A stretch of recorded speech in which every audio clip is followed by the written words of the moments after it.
Baik, teman-teman semua, kita akan mulai perkuliahan kita pada pagi hari ini ya untuk mata kuliah asesmen dasar.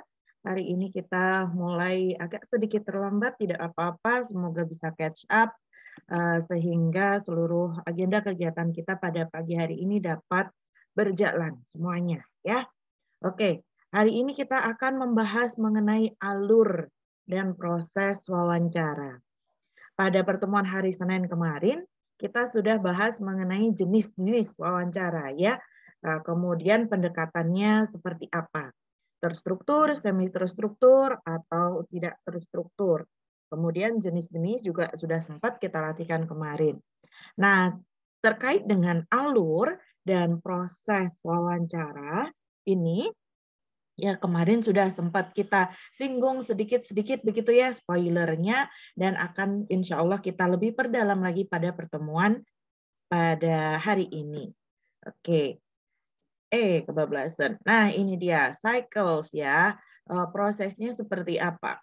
Nah, kalau kita lihat dari sini tentu bukan doing ya, bukan yang paling atas ini yang pertama, tetapi yang pertama adalah planning dulu. Kita membuat perencanaan, kemudian melakukan pengambilan datanya. Nah, doing ini adalah ketika kita menanyakan pertanyaan, kemudian narasumber menjawab, dan dalam proses itu semuanya kita rekam begitu ya, kita simpan itu sebagai data. Data kalau rekaman suara ya berarti data audio begitu ya, yang nantinya akan diterjemahkan kembali dalam transkrip verbatim. Nah, itu yang menjadi dasar kita melakukan analisis ya, datanya sudah ada, kemudian kita lakukan analisis. Dari proses analisis itu kemudian kita sudah menemukan kunci-kuncinya apa gitu, atau bisa dibilang misalnya kategori atau tema. Nah, itu kita yang cermati ulang. Jika datanya belum lengkap, maka kita ulangi lagi nih prosesnya.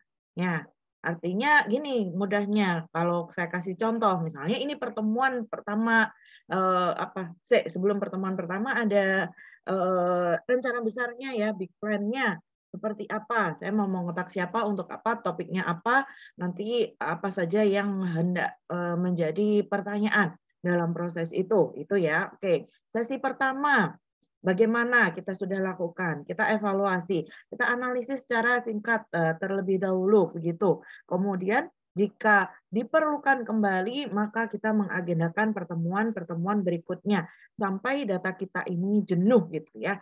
Data jenuh itu yang seperti apa? Data jenuh itu adalah data yang di saat kita mencermatinya kembali sudah terasa cukup ya, namanya jenuh itu kan sudah sudahlah gitu ya, sudah artinya tidak ada semacam kata-kata, frasa atau kalimat yang mengundang pertanyaan baru yang membuat kita semacam kepo lagi, ingin tahu lagi. Nah, kalau sudah jenuh tuh sudah oke, enough gitu, sudah cukup gitu ya. Oke, kita masuk ke pertama planning. Planning termasuk di dalamnya adalah kita menyusun pertanyaan-pertanyaan. Nah, pertanyaan itu sudah detail ya, 1, 2, 3 begitu ya, atau keywords-nya apa. Sebelumnya kita perlu mengetahui tujuan kita dalam melakukan wawancara itu apa. Nah, kalau kita kaitkan dengan jenis-jenis wawancara yang kemarin sudah kita bahas, tentu tiap jenis itu memiliki tujuan yang berbeda. Ada yang tujuannya untuk penelitian, ada tujuannya untuk mencari data, menyusun sebuah buku, ada tujuannya untuk mengetahui klien ini dia memiliki permasalahan apa ya untuk wawancara diagnosis. Kemudian kita lakukan dalam proses konseling itu juga ada wawancara terapeutik. Ya, kalau untuk keperluan industri organisasi atau keperluan di pendidikan misalnya untuk seleksi, nah itu barangkali menggunakan behavior event dan stress interviewing. Nah, begitu. Ada tujuan-tujuannya. Sehingga pertanyaan itu mengikuti ya tujuannya apa. Pertanyaan-pertanyaan tersebut harapannya di akhir sesi wawancara, baik itu entah nanti mau 1 sesi, 2 sesi, atau banyak sesi, di akhir kita mengambil data itu tujuan ini dapat tercapai, begitu ya. Nah, kemudian kita mencari nih definisi ini tentu berdasarkan dari kajian-kajian teori yang sudah kita lakukan sebelumnya, sebelum proses mengambil data. Sehingga kita sudah punya wacana nih banyak ya di kepala kita. Ini tentang apa sih kalau tujuan kita mau membahas mengenai riwayat pengasuhan begitu misalnya, tentu kita perlu membekali diri kita dengan pengetahuan psikologi perkembangan. Nah, kayak gitu contohnya. Jadi ada definisi konseptualnya dari keywords-keywords itu yang kemudian secara operasional kita jabarkan. Kalau operasional itu artinya lebih membumi lagi, lebih praktikal begitu ya, lebih awam ya, yang nggak menggunakan bahasa formal, bahasa teoretikal yang daki-daki itu, tidak menggunakan seperti itu lagi. Kemudian kita mengembangkan aspek-aspek atau indikator yang itu menjadi dasar pada akhirnya menjadi pertanyaan. Ya, dengan demikian maka akan lebih terarah nih apa yang kita lakukan. Ya, nah kurang lebih kalau misalnya seperti itu bisa ini ya masuknya kayak yang di semi terstruktur ya. Nah, tetapi kalau di tidak terstruktur ya gambaran besarnya saja yang kita persiapkan. Nah, kemudian pada saat mengembangkan pertanyaan, tentu kita hindari yang sifatnya leading questions ya. Pertanyaan-pertanyaan yang justru dapat mematikan ya inisiatif narasumber itu untuk mengembangkan jawabannya. Karena dia merasa tidak nyaman, karena dia merasa itu pertanyaannya intimidatif, pertanyaan yang memojokkan ya. Nah, itu akan membuat narasumber kita atau interviewee menarik diri, tidak mau memberikan penjelasan yang elaboratif. Bahkan bisa juga dia menjadi faking begitu ya. Dia menutup-nutupi atau tidak jujur berdasarkan data yang sebenarnya ada. Nah, ini akan sangat merugikan karena data-data yang sudah mengalami bias seperti ini, kalau kita lanjutkan untuk diproses berikutnya, dianalisis, tentu hasil analisisnya juga menjadi tidak valid ya, tidak akurat. Nah, kemudian caranya bagaimana kita mengurangi nih ego threat. Ya kayak kita mengintimidasi atau melakukan interogasi. Nah, kayak gitu mengancam ya. Jadi ego dari narasumber ini dia jadinya terancam. Kemudian kita memilih kata-kata yang mudah untuk dipahami, kemudian memilih kata-kata yang dapat menstimulasi jawaban ya. Pertanyaan terbuka akan lebih memfasilitasi jawaban-jawaban elaboratif ya. Sedangkan pertanyaan tertutup dapat kita gunakan untuk melakukan konfirmasi atas informasi-informasi atau data-data yang sifatnya lebih pasti begitu ya. Mengenai data-data ya baik data demografis atau misalnya kita mengkonfirmasi data mengenai waktu, kronologi kejadian. Nah, itu lebih cepat ya, lebih tepatnya kita menggunakan pertanyaan yang tertutup sehingga jawabannya pun singkat dan langsung menuju kepada inti pertanyaan. Nah, kemudian dalam proses yang dapat memotivasi ini kita memilih pertanyaan yang luas dan juga pertanyaan yang spesifik. Jadi tidak langsung ke pertanyaan yang spesifik, tetapi kita bisa awali dengan pertanyaan general dulu, kemudian baru semakin menyempit begitu. Sehingga di situ fungsi dari pertanyaan yang sifatnya lebih luas tadi sekaligus bisa menjadi sarana untuk bonding. Ya basa-basi lah gitu ya. Masa di awal langsung dedes gitu kan jadinya juga akan memunculkan sikap-sikap defensif dari narasumber. Maka kita mulai dengan pertanyaan yang luas dulu, kemudian semakin mengarah kepada pertanyaan yang spesifik, pertanyaan-pertanyaan confirmatory. Nah, itu pertanyaan-pertanyaan juga dengan parafrase, dengan summarizing, dengan penyimpulan-penyimpulan.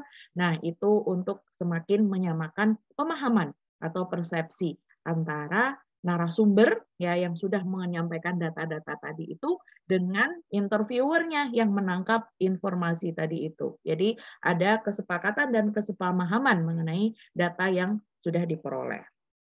Oke, kemudian dalam prosesnya melakukan.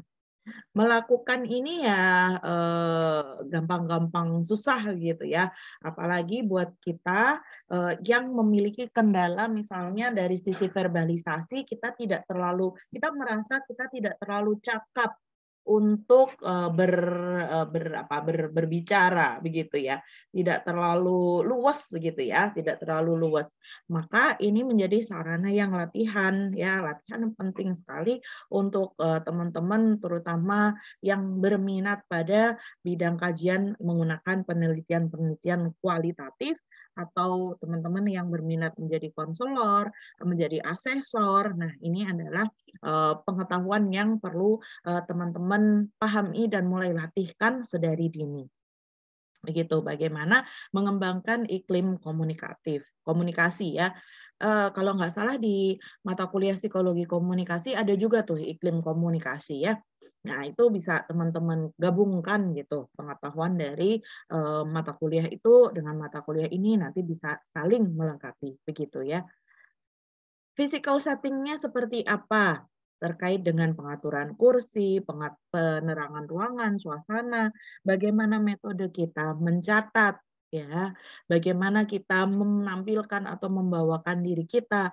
Nah, itu juga perlu cek dulu, dipersiapkan sehingga pada saat pelaksanaannya tidak ada dari beberapa hal, beberapa poin physical setting di sini yang justru menjadi distraktor atau menjadi kendala dalam pengambilan datanya. Nah, itu kita bisa tanyakan ya, kita bisa konfirmasikan. Pengaturan kursinya, apakah sudah nyaman? Penerangannya bagaimana? Kemudian kalau di ruangan tertutup ada AC, itu seperti apa? Nah, ini juga sering saya, bukan sering ya, tapi pasti saya terapkan, selalu saya terapkan di ruang konseling nih, ketika saya berhadapan dengan klien secara luring. Nah, itu saya memastikan nyaman duduk di mana begitu ya, apa yang di kursi berhadapan atau di kursi menyamping, kemudian apakah cahayanya di ruangan itu redup atau justru terlalu terang. Nah, itu saya tanyakan dulu. Suhu pendingin ruangannya bagaimana, apakah terlalu dingin atau justru bikin sumuk. Nah, itu saya juga tanyakan. Saya sampaikan terkait pencatatan, kalau ini yang saya contohkan adalah dalam wawancara terapeutik ya, konteksnya di situasi konseling. Nah, ketika saya membutuhkan untuk mencatat, saya juga menyampaikan. Ini saya akan mencatat coretan-coretan atau temuan-temuan dari proses ini pada lembar ini, begitu ya. Karena saya memang tidak menggunakan alat perekam, saya hanya menggunakan lembar catatan begitu. Nah, kalau misalnya klien tidak nyaman, ada juga yang merasa tidak nyaman ya, nanti saja mencatatnya. Nah, dia akan mengatakan seperti itu dan ya nanti akhirnya saya mencatatnya di akhir ketika klien tersebut sudah tidak ada di ruangan tersebut. Karena bisa jadi untuk pencatatan ini atau perekaman ada narasumber atau klien itu yang merasa tidak nyaman. Misalnya saja karena dia memiliki trust issues atau dia ada kecenderungan curiga nanti yang dicatat apa gitu misalnya ya. Maka kita mengikuti ya, kita konfirmasikan terlebih dahulu dan kemudian kita mengikuti nanti nyamannya seperti apa.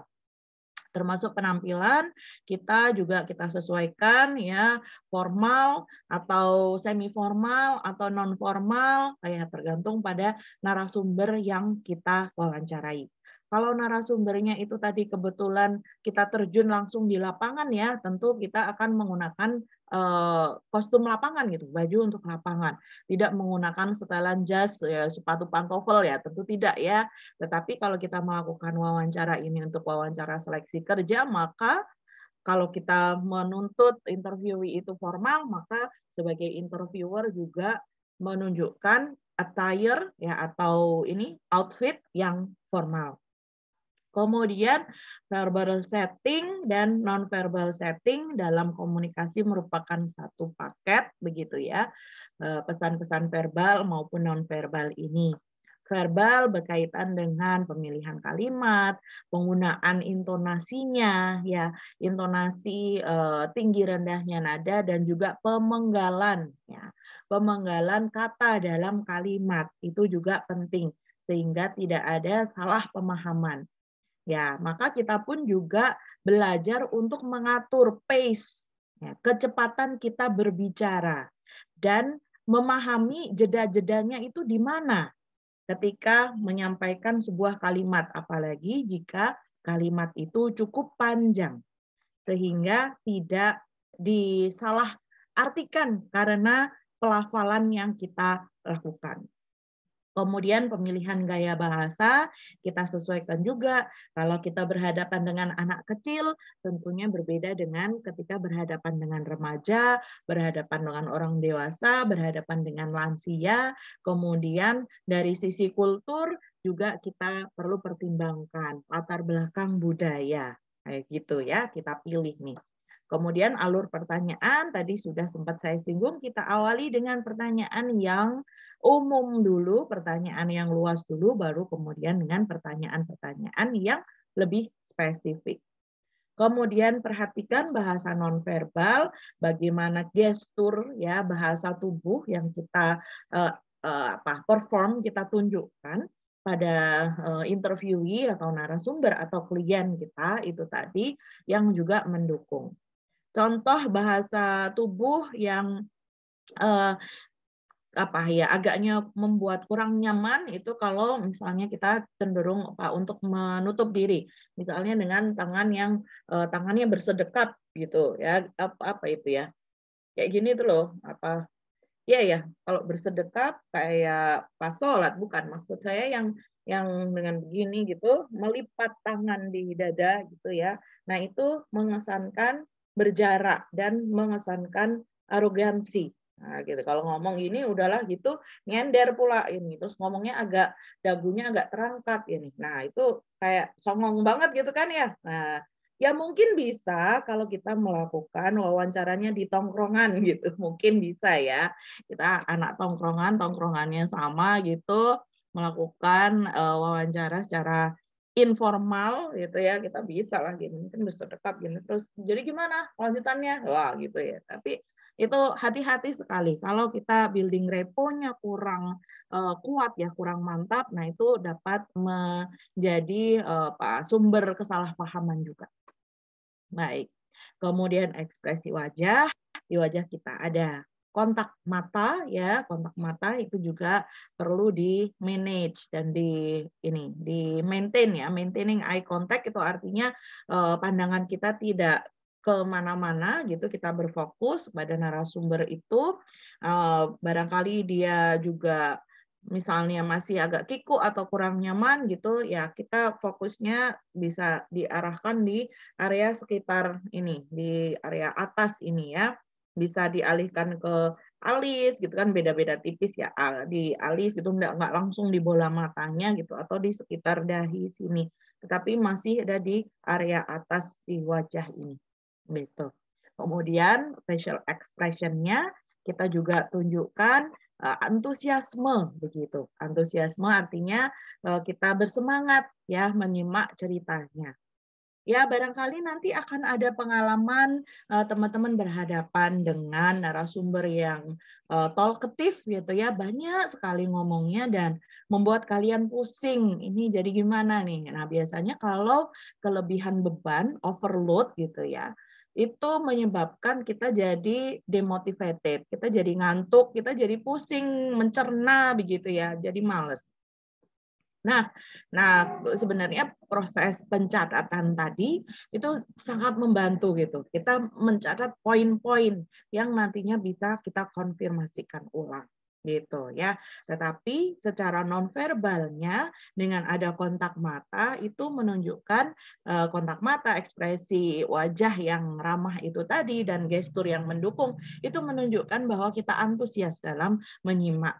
Kalau dia merasa kita antusias, nah dia akan merasa diterima tuh. Berarti, oh, oke nih kalau saya ngomong seperti ini, atau boleh nih kalau saya mau lebih lanjut lagi membahas hal-hal yang lebih spesifik gitu. Tidak hanya di yang periferal saja, tapi yang lebih mendalam gitu. Karena merasa kita memberikan penerimaan. Dan ekspresi wajah ini juga sangat mendukung tuh kalau kita mau membuktikan kepada narasumber kita bahwa kita non-judgmental. Kalau sikap-sikap non-judgmental yang terlihat dari wajah itu kan bisa dengan senyum yang setengah-setengah gitu, gimana ya, menyeringai, gitu, yang cuma ditarik sebelah doang gitu loh teman-teman. Nah itu mengesankan kayak mencibir, kayak meremehkan. Nah itu kita juga perlu lihat ya ekspresi senyum kita tuh kita lihat di cermin itu seperti apa gitu. Kadang bisa saja kita tidak menyadari bahwa ekspresi wajah kita itu bisa memunculkan ini misinterpretation ya, pemahaman yang berbeda bagi si narasumber, klien atau interviewee kita. Nah, pada saat melakukan ini apa saja yang perilaku ya, ini semuanya adalah kata kerja yang mengawali poin-poin ini. Delivering questions, kita menyampaikan pertanyaannya, kemudian listening, ya mendengar. Di sini tentunya secara aktif ya, karena kita perlu memperoleh data-datanya. Kemudian observe, tentu saja kita mengamati gerak-geriknya seperti apa, gitu. Kemudian apakah ada inkonsistensi, muatan ceritanya itu tentang hal yang sedih, tapi kok dia menceritakannya sambil ketawa-ketawa. Nah, itu berarti ada upaya masking, ada upaya dia menutupi perasaan yang sebenarnya. Ada inkonsistensi, ada perbedaan antara yang dia sampaikan dengan yang sebenarnya dinamika internal di dalam dirinya. Nah, ini kalau teman-teman menerapkan clinical interviewing sangat penting sekali nih untuk dicermati data-data observasi ini. Kemudian evaluate the response. Kita ya karena poin 2 tadi adalah active listening ya, sebenarnya udah sepaket tuh ketika kita mendengarkan secara aktif, ada proses mengevaluasi juga di situ. Evaluasinya seperti apa? Misalnya, kita mencoba mencari benang merah dari berbagai data yang sudah disampaikan. Kita bisa gunakan teknik parafrase untuk memastikan kembali. Oh, jadi apakah sebenarnya A itu terjadinya itu sebelum B ya? Nah, itu misalnya contoh pertanyaan konfirmatori yang dapat kita sampaikan dari hasil evaluasi kita terhadap data atau kalimat atau pernyataan yang disampaikan sebelumnya. Jika masih ada informasi-informasi yang kabur, yang perlu kita perjelas lagi, maka kita melakukan probing. Dan tentu saja teman-teman kita merekam ya, melakukan perekaman ini tadi. Nah, perekaman kita bisa meminta izin terlebih dahulu apakah secara audio, audiovisual, atau dia hanya memberikan izin untuk pencatatannya secara anekdotal saja, yaitu coret-coret, oret-oretan di kertas. Nah, yang mana nih yang diizinkan? Sehingga demikian kita menyesuaikan. Kalau misalnya nanti hanya bolehnya catat di note saja, berarti setelah pulang dari sesi wawancara itu, setelah sesinya selesai, kita harus segera menuliskan tadi apa saja yang terekam di otak kita datanya. Agar tidak menguap.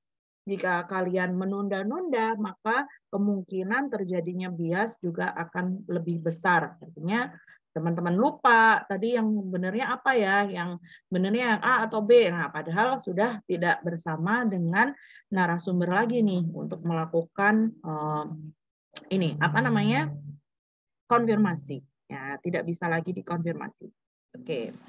Ya, ini teman-teman nanti bisa memperjelas lagi ada beberapa penjelasan mengenai ke 5 poin tadi ya, Di sini secara ringkas sudah saya jelaskan. Kemudian kita akan lanjutkan ke tahap yang terakhir, yaitu analyzing. Analyzing terdiri dari dua aspek, yaitu menganalisis perilaku dari kita sendiri. Kita juga perlu mengevaluasi ya, nah, dalam prosesnya gimana kita melakukan pengambilan data ini, kemudian menganalisis informasi yang berasal dari narasumber, ya, dari interviewinya. Hal ini perlu dilakukan sebelum melakukan wawancara berikutnya. Tadi ya, ada satu tahapan yang tulisan kecil tadi di cycle. Setelah analisis itu ada evaluate juga di situ. Nah, karena kita membutuhkan untuk mempersiapkan di sesi berikutnya agar tidak mengulang kesalahan. Kalau dari poin pertama ini ya, yang tindakan-tindakan kita, behavior dari pewawancara, barangkali ternyata cara saya menanyakan nih kurang tepat nih gitu ketika didengarkan lagi rekamannya. Nah, misalnya. Nah, itu berarti besok pada sesi berikutnya cara mendeliver pertanyaannya perlu diubah. Itu ya. Itu yang kita lakukan. Salah. Nah, jadi ada 3 tahapan itu, kemudian pada saat doing-nya atau pelaksanaan wawancara, ada alur ya, opening, body atau berkaitan dengan konten, wawancaranya apa, dan diakhiri dengan closing. Opening, pembukaan. Ini kula nuwunnya, permisi, tok tok tok gitu ya. Permisi, ya tentu ada memperkenalkan diri, kemudian membuat bridging, bagaimana bisa nyaman dalam sesi itu gitu, nggak awkward banget gitu. Kita lakukan ini di bagian pembukaan ini. Kemudian kita lakukan nih untuk menguatkan repo ya. Ya, bisa disebutkan juga tahap opening ini adalah tahap building repo. Kemudian ketika kita agak kurang pas nih dalam pembukaannya, maka bisa jadi kemudian yang berlangsung adalah awkward, canggung. Kemudian seperti yang telah saya sampaikan tadi, faking ya, sehingga jawabannya kabur atau jawabannya ya so-so aja gitu, ngambang, tidak mengiyakan, tidak juga menolak, kayak gitu ya. Karena dia tidak nyaman kalau dia mengiyakan nanti takut, kalau dia menolak juga takut, misalnya ada perasaan-perasaan seperti itu ya, jadi ya sudah pilih yang netral saja, yang di tengah-tengah saja. Nah, ini menjadi datanya kurang pas. Sama halnya ketika teman-teman menggunakan pendekatan kuantitatif, mengambil data menggunakan skala itu ya, skala Likert, ada skor tengah-tengah kan, ya itu ya, biasanya 1 sampai 5. Kemudian ada skor 3. Nah, responden atau partisipan yang ragu-ragu, tidak mau, tidak berani membuka dirinya, dia akan memberikan respon yang di skor 3. Begitu juga ketika kita mengambil data menggunakan metode kualitatif, di sini kalau kita bondingnya belum dapat, building reponya masih kemampu ya, setengah-setengah, dia nggak nyaman, ya sudah jawabannya standar-standar saja. Ya, kita tidak bisa mengungkap data yang lebih dalam dan data yang lebih luas ya. Breadth sama depth-nya tidak bisa terpenuhi.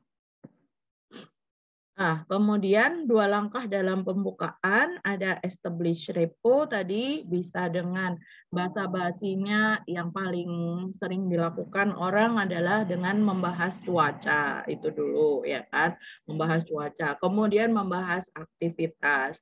Tadi habis dari mana, atau nanti setelah ini dari mana, setelah ini kemana, begitu ya. Nah, itu contoh basa-basinya.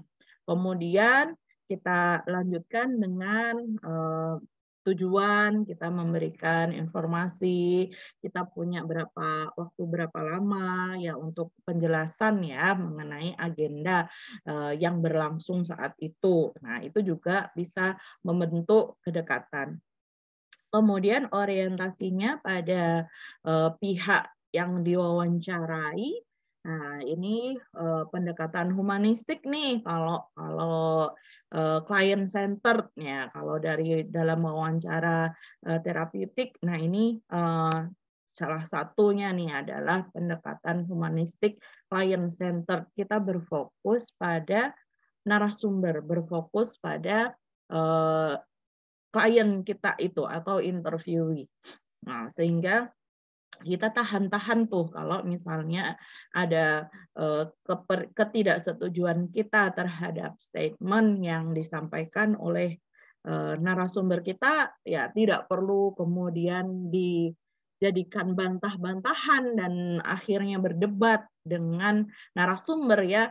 Kita cukup ingat kembali tujuan kita, fokusnya adalah memang narasumber itu sebagai sumber utama data, maka kita mengikuti saja ya, karena tujuan kita ya ingin tahu dari sudut pandang narasumber itu, bukannya mau mempertentangkan antara sudut pandang kita dengan sudut pandang dia.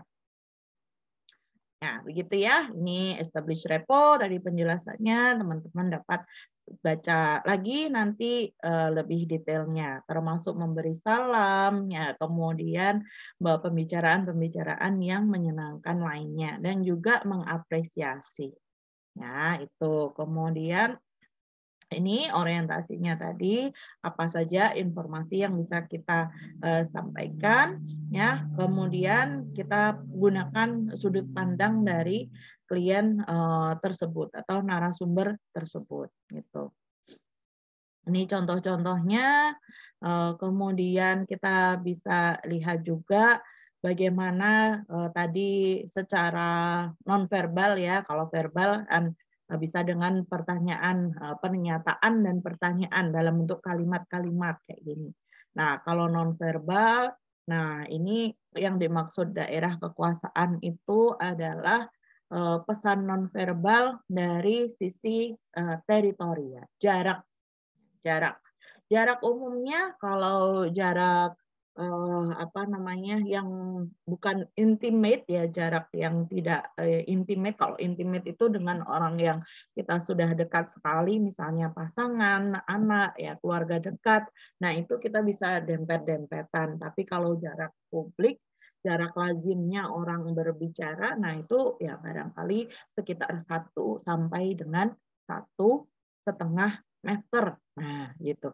Bisa langsung berhadap-hadapan atau bisa yang letter L gitu ya, letter L yang dia di sisi samping kita, samping kiri atau samping kanan. Ya, yang tidak langsung kalau misalnya mau bertatapan muka itu tidak langsung tapi agak menyerong gitu. Kemudian ini penampilan dan pakaian, ini yang berkaitan dengan bahasa nonverbal yang paralanguage ya, ada artifak di situ istilah lainnya. Kalaulah kita pakaian itu bisa menjadi simbol juga, maka kita pun perlu berhati-hati menyesuaikan diri dengan lokasi yang mau kita kunjungi. Kalau wawancaranya outdoor ya, kemudian siapa yang akan kita kunjungi atau kita wawancarai. Seperti yang tadi saya contohkan, tentu kalau kita mau mewawancarai petani, kita tidak perlu perlente pakai kemeja, jas, sepatu pantofel, ya malah aneh gitu. Di tempatnya, venue-nya itu di persawahan kok pakai begitu kan ya, jadi aneh ya. Malah justru terkesan ih sombong banget sih gitu, atau ya memunculkan ini yang lain gitu, penangkapan yang lain dari orang yang melihat kita. Jadi kita sesuaikan gitu ya dengan situasi dan kondisi. Kemudian sentuhan ini kalau di psikologi komunikasi bahasa lainnya atau istilah lainnya adalah haptics, bahasa nonverbal dengan sentuhan. Nah, ini kita juga perlu ketahui terlebih dahulu dan kita persiapkan. bagaimana kalau sekarang sudah zaman-zaman COVID begini, kita masih kadang agak itu ya canggung, misalnya mau salamannya begini kah, gini doang, atau orangnya udah mau salaman, nanti kayak malah salaman nggak, gitu kan malah bingung ya. Ya sudah, segera aja kita inisiatif ya. Misalnya kita begini, ini sudah acceptable ya kalau di masa COVID sekarang ini kita sudah begini itu artinya ya dengan sedikit menunduk gitu artinya oke gitu. Udah Bapak menunjukkan sapaan yang sopan begitu. Kemudian apakah diperlukan sentuhan-sentuhan yang lain, misalnya menepuk bahu, menepuk ini apa itu dengkul itu apa? Eh, Lutut. Nah, lutut misalnya. Kalau duduknya cukup dekat begitu apakah perlu dengan menepuk lutut gitu. Nah, pada konteks wawancara terapeutik ya di ruang konseling apabila konselor dan konselinya ini sama-sama perempuan gitu misalnya. Nah, ini juga bisa membantu untuk menunjukkan support dan pemahaman ya dengan ditepuk gitu, ditepuk di dengkulnya ini tadi ya di paha, bukan di paha yang di bagian atas tapi yang di dekat lutut itu, kemudian atau di pundak kalau misalnya dengan narasumber yang lebih muda kita tepuk di pundak itu menunjukkan apresiasi juga bahwa dia sudah melakukan hal yang baik. Oke, kita tunjukkan bentuk support juga dengan menepuk pundaknya. Begitu. Tapi kita perlu pahami dulu ya karakteristik yang bersangkutan, kemudian latar belakang budayanya dan juga konteks ya, topik atau bahasan yang kita usung pada saat itu apa. Kemudian kita menangkap tadi bahasa-bahasa nonverbal tadi itu adalah kaitannya dengan konsistensi ya, inkonsisten atau konsisten. Misalnya ada yang berubah-berubah, sikap yang berubah-berubah, nah itu juga kita perlu cermati. Kemudian ada ekspresi-ekspresi yang wajar atau tidak, atau kita notice itu jadi agak aneh atau berlebihan misalnya, nah itu kita cermati juga. Oke. Kemudian body atau pada saat inti utamanya, kalau tadi yang pengamatan-pengamatan tadi itu masih bisa kita lanjutkan sampai akhir ya. Pada saat bagian utama wawancara, ini pun kita terapkan. Kita sudah punya topik dan pertanyaan ya tadi yang sudah ada di fase persiapan tadi, perencanaan tadi sudah dilakukan. Kemudian kita gunakan itu sebagai interview guide pada saat body wawancara ini atau pengambilan data utamanya. Kemudian kita bisa melakukan pencatatan yang relevan, yang pastinya sudah kita mintakan izin. Dan bagus juga kita masukkan itu dalam informasi di bagian ini saja. Apa namanya? Informed consent saja. Itu sudah ada di situ, dibaca sebelumnya, kemudian disetujui, tanda tangan. Nah, sehingga kalau sudah setuju dan tanda tangan berarti cara pencatatan itu sudah di-okein nih sama narasumbernya. Begitu ya. Kemudian ini ada contoh-contoh mengenai membuat sequence ya, urutan-urutan ya, urutan dari itu. Pertanyaan bisa kita mulai dengan apa, kapan, di mana, siapa saja yang terlibat, bagaimana prosesnya, mengapa itu dilakukan misalnya. Itu kita bisa gunakan. Tidak harus semuanya, lagi-lagi kita cermati dari tujuan kita gitu. Kalau juga data itu sudah tersampaikan tanpa perlu kita tanyakan, ya sudah cukup, berarti kita tidak perlu lagi untuk menanyakannya. Itu kalau pakai topik ya, urut. Kemudian bisa kronologis nih, time sequence. Urutannya bagaimana? Urutan kejadian. Mulanya seperti apa? Kemudian selanjutnya bagaimana? Begitu ya. Space sequence. Nah, ini kita kata ininya kuncinya adalah di tempat ya, kita bahas tempatnya. Nah, di mana? Sebelumnya tinggal di mana, kemudian setelah itu tinggal di mana, pindahnya, nah dan seterusnya. Nah, ini seperti yang di topical sequence ini tadi ya. Nah, bisa nih data mengenai where saja itu tidak cukup gitu. Maka kita perlu menanyakan hal yang lain. Kapan pindahnya misalnya. Nah, itu kan ada pertanyaan when. Tapi kembali lagi kita tujuannya untuk apa? Misalnya kita tujuan wawancaranya ini berdasarkan topik ya. Misalnya pengalaman anak ekspatriat. Itu topiknya. Pengalaman anak ekspatriat atau diplomat yang tinggal berpindah-pindah negara mengikuti tugas orang tuanya. Nah, sehingga di situ kan kita perlu tuh data kronologi, kemudian data tempat, begitu ya. Kemudian bisa juga ini cause to effect sequences, sebab akibat. Ya, apakah ada dampak dari perpindahan tempat tadi? Nah, itu contohnya. Kemudian problem solution sequences ini juga kalau dia membahas mengenai ya cara saya bertahan adalah seperti ini, seperti ini, seperti ini. Oh, ada beberapa cara. Sekuensinya bagaimana yang dilakukan? Apakah A dulu, baru B, baru C, atau seperti apa? Nah, itu problem solution sequences. Oke. Nah, itu dari sisi kita ya, teman-teman, dari sisi kita. Bukan tidak mungkin juga dari sisi narasumber itu karena dia merespon apa yang kita lakukan, ya, misalnya di body tadi dengan pertanyaan, dengan alur yang sudah kita susun, nah dia kan merespon tuh. Nah, bisa berjalan dengan lancar, bisa juga ada kendala-kendala dalam prosesnya. Kalau wawancara itu berjalan dengan lancar ya sudah, maka di sini oke nih, jadi beres gitu ya. Data kita peroleh gitu dari keseluruhan wawancara itu sudah cukup. Nah, setidaknya untuk satu sesi itu. Yang kemudian setelah dicek kembali ada sesi berikutnya misalnya. Nah, itu oke, nggak apa-apa.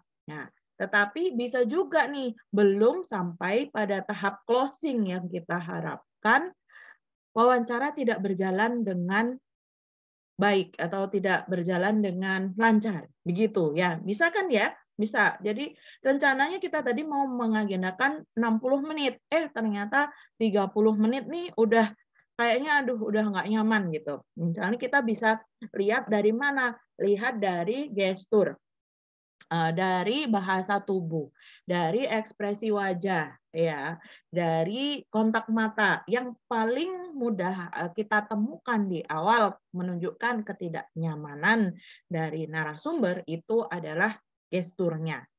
Dari bahasa nonverbalnya lah gitu.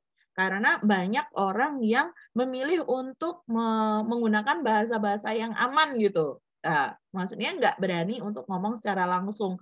Aduh, wawancaranya udah dulu deh, saya nggak nyaman. Nah, itu kayaknya dari nggak tahu dari 10 interviewee apakah satu orang berani mengatakannya, itu saya nggak tahu ya, saya belum pernah memiliki pengalaman demikian. Tapi kalau saya bertemu dengan orang yang menunjukkan gestur-gestur tidak nyaman, nah itu sangat bisa tertangkap gitu. Misalnya dari pengamatan kita, data pengamatan kita. Maka kalau demikian kita perlu mengkonfirmasikan apakah klien kita atau narasumber kita merasa kurang nyaman atau ada hal lain yang mengganggu, dan kita pastikan kembali apakah dia bersedia melanjutkan proses ini atau tidak. Jadi sebagai pewawancara atau pengambil data, kitalah yang taking charge gitu ya, taking charge. Kita yang pegang kendali. PIC-nya itu, person in charge-nya adalah kita, begitu ya. Kalau misalnya di klien kita, narasumber interview tadi menunjukkan sikap-sikap yang kurang nyaman, harus kita yang ngomong, jangan kita kemudian pura-pura nggak tahu. Biarin aja deh, toh dia nggak komplain ini gitu. Terus kita lanjut aja, jangan gitu ya. Jangan. Kita justru sebisa mungkin memberikan contoh cara komunikasi yang asertif. Misalnya bagaimana? Begini, kalau saya amati begitu ya, saya gunakan kalimat ini ya. Saya biasanya menggunakan kalimat seperti ini.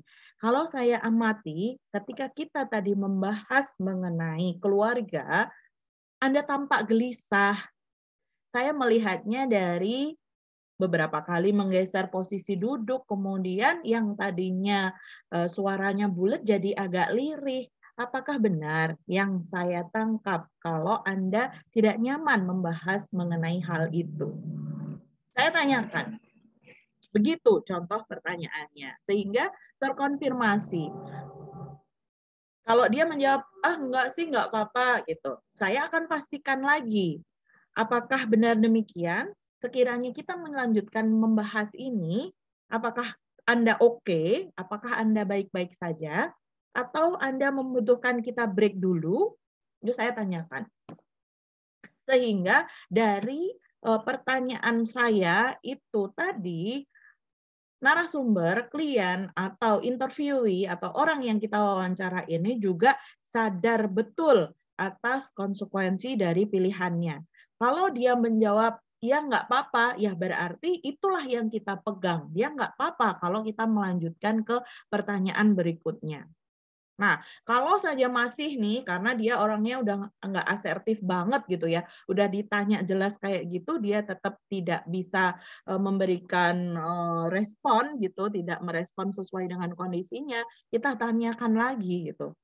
Ya, kita tadi sudah tambah beberapa pertanyaan ya, dan kalau saya melihat Anda kurang nyaman gitu dengan pertanyaan itu.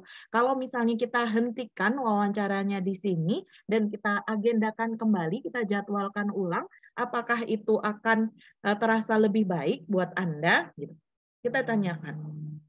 Kita tanyakan lagi ya, kita pastikan sehingga kita tidak berdasarkan praduga-praduga saja. Kayaknya oke nih, bisa lanjut nih, kayak gitu-gitu ya, itu kita hindarkan. Kalau memang agendanya tadi belum terlaksana sepenuhnya, kalau kita katakanlah punya list dan belum kita sempat tanyakan dan ada gitu tadi kontraindikasi ya, dia merasa tidak nyaman atau merasa tertrigger tentang hal-hal yang lain. Oke, bisa kita hentikan pertanyaan itu, bisa kita lakukan aktivitas yang lain, misalnya dengan relaksasi dulu, atau kita bahas hal yang lain dulu, kayak gitu, itu juga akan sangat membantu.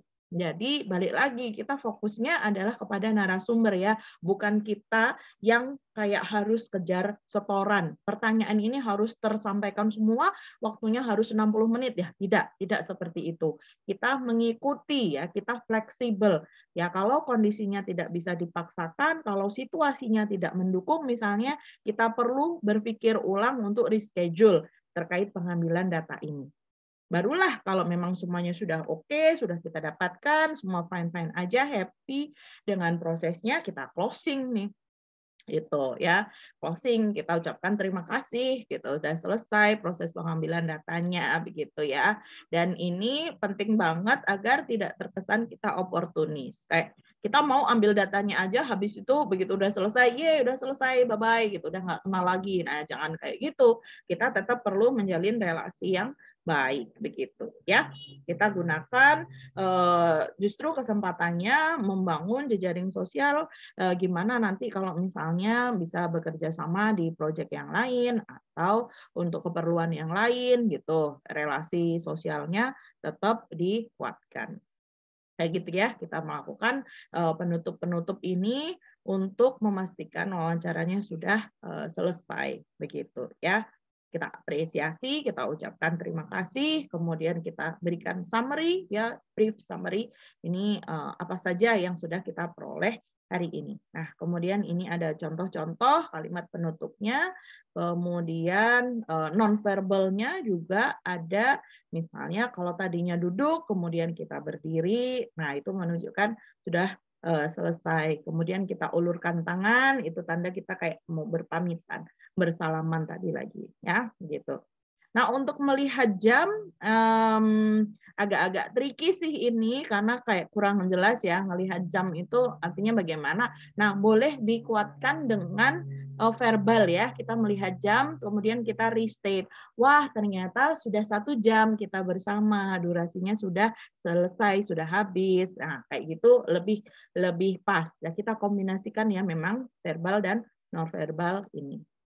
Tadi yang saya contohkan mengajak salaman atau kita kasih gestur ya dadah gitu kan, kesan memberikan pesan bahwa kita memang sudah akan selesai begitu. Oke, ini ada beberapa hal yang sudah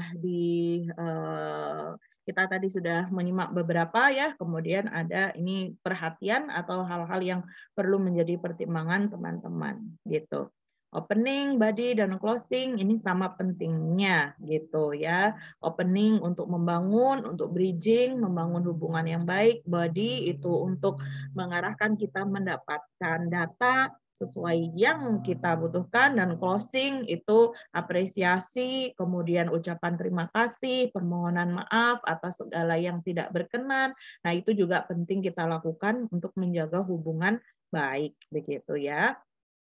Oke, saya kira itu, mohon maaf agak melonjak dari target waktunya. Semoga bisa memberikan penjelasan yang bermanfaat buat teman-teman semuanya ya.